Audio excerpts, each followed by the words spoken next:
On today's show, we've got all the details on Batman Ninja with the cast and crew of the one-of-a-kind animated adventure. Plus, we got a look at the latest must-have statues from DC Collectibles, so get ready for DC All Access.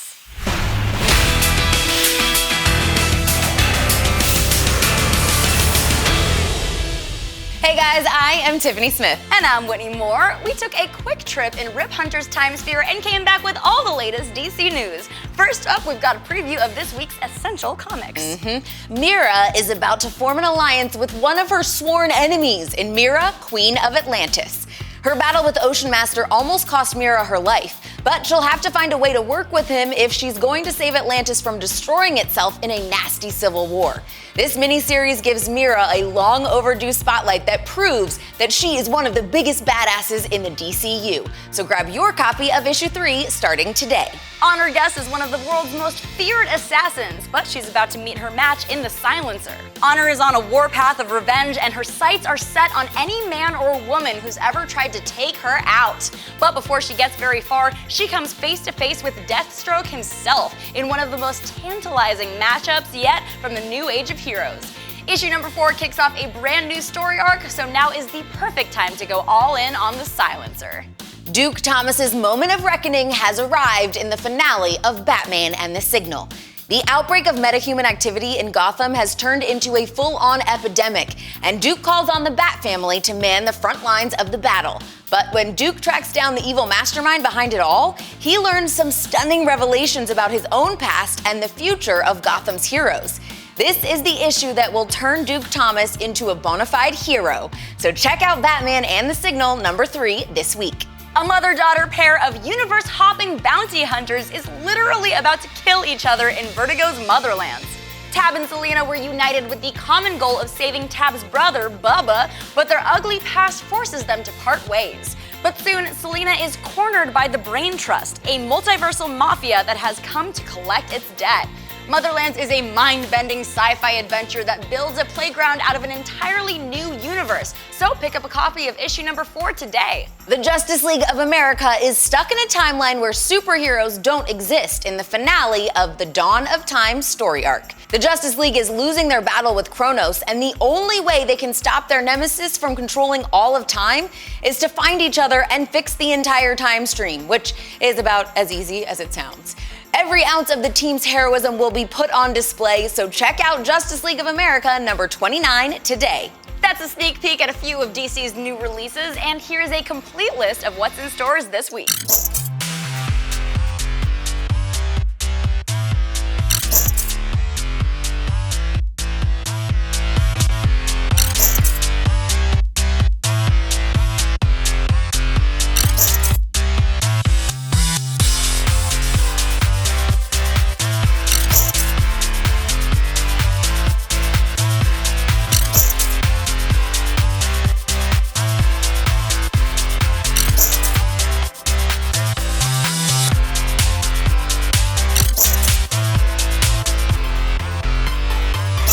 Now it's time for some updates from around the DC universe. In collectibles news, there are plenty of new statues out this month from DC Collectibles that can fill in that blank space on your bookcase. The Harley Quinn red, white, and black line is getting a gorgeous new addition from Babs Tarr. Plus, Mike Mignola's popular Batman black and white design is getting the full-color treatment for the DC Designer Series line. And finally, Green Lantern Jessica Cruz is joining the DC Bombshells roster with a traffic-stopping design by artist Aunt Lucia. Put your tax returns to good use and stock up on the latest masterpieces from DC Collectibles. On the gaming side, DC Universe Online is launching a 3-part Superman celebration next month. The new content is inspired by Death of Superman and Superman Doomed and includes a brand new look for Doomsday. The celebration starts May 16th, so follow DC Universe Online on Facebook and on Twitter for more info. Meanwhile, Injustice 2 is joining the fun around Clark Kent's 80th anniversary by adding classic Superman to its mobile roster.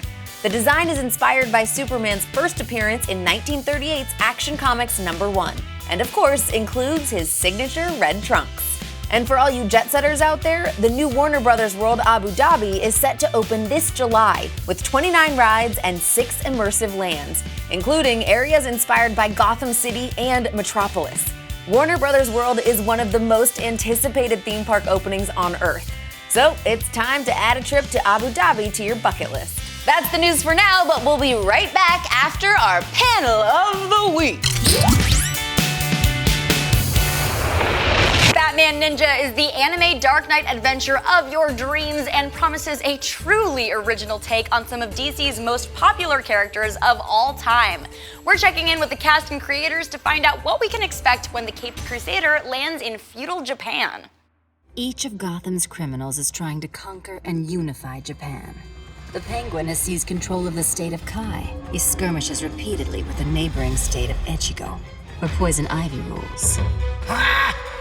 Fly, my fine-feathered friends!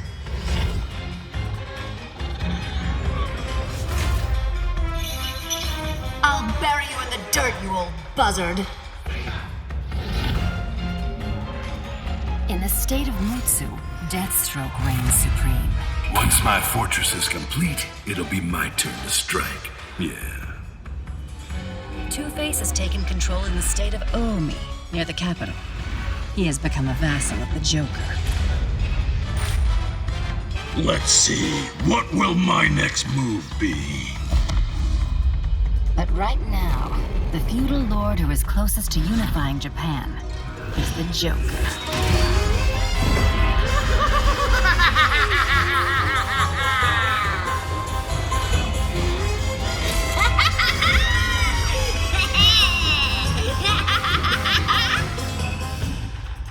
So they're all trying to take over this country and rewrite history. We have to find Gorilla Grodd. Have you seen him? Not recently. Why don't you and I join forces, Bruce? Join forces? I want to go home. 2 years is a long time to be away. Okay, but no tricks, Selina. Swear. We just have to get into that tower. Joker keeps Grodd's time machine in there.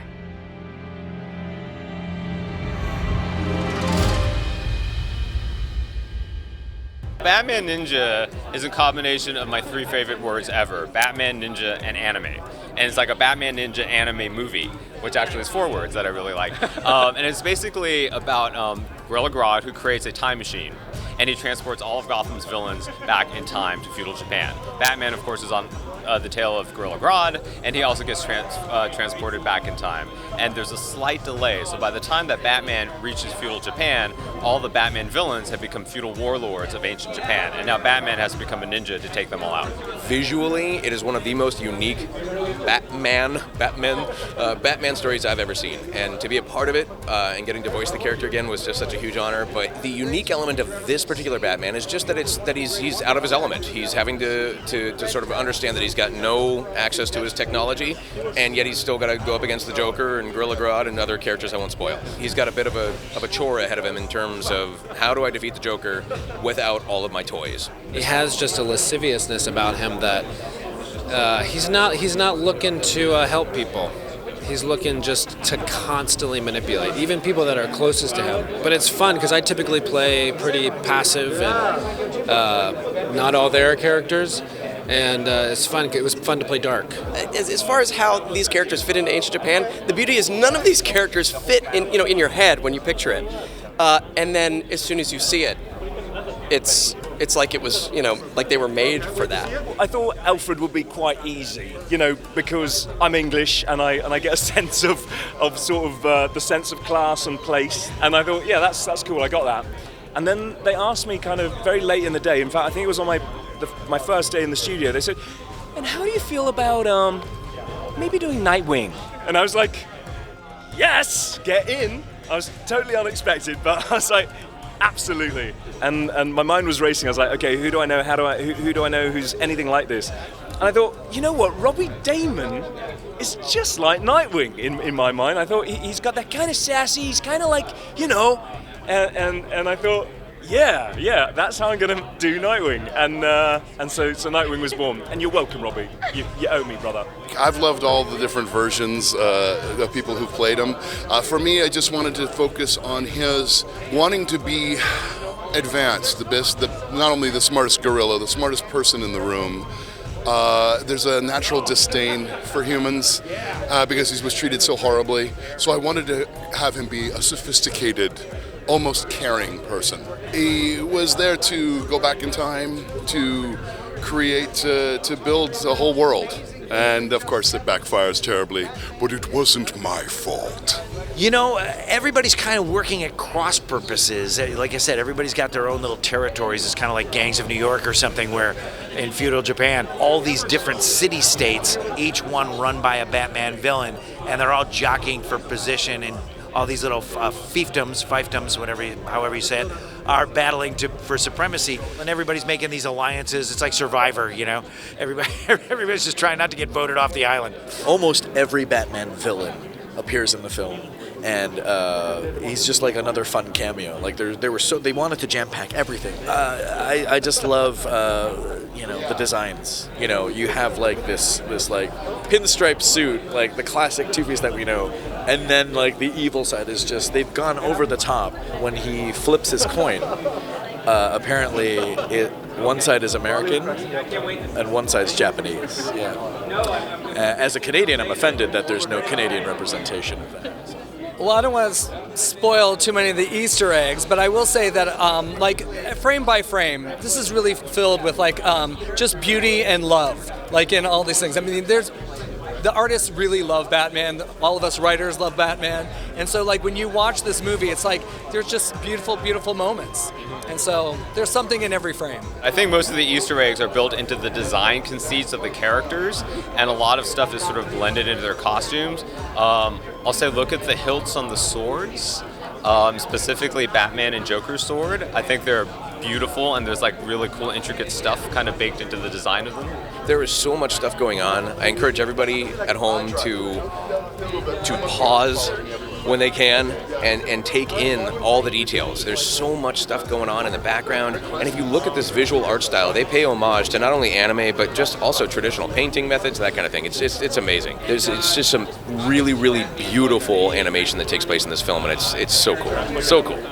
That's it for this episode, but remember that you still have time to enter to win the world's finest Justice League box, plus the DC Designer Series Batman statue from DC Collectibles. For your chance to win, visit dccomics.com/watchandwin and fill out the form with your information. It's so easy, you guys. Even your friend who glued her nostrils shut last week could do it. Okay, that was totally an accident. Good luck, and we'll see you tomorrow. Bye-bye. And technically, it was wax. No more craft time. We just can't.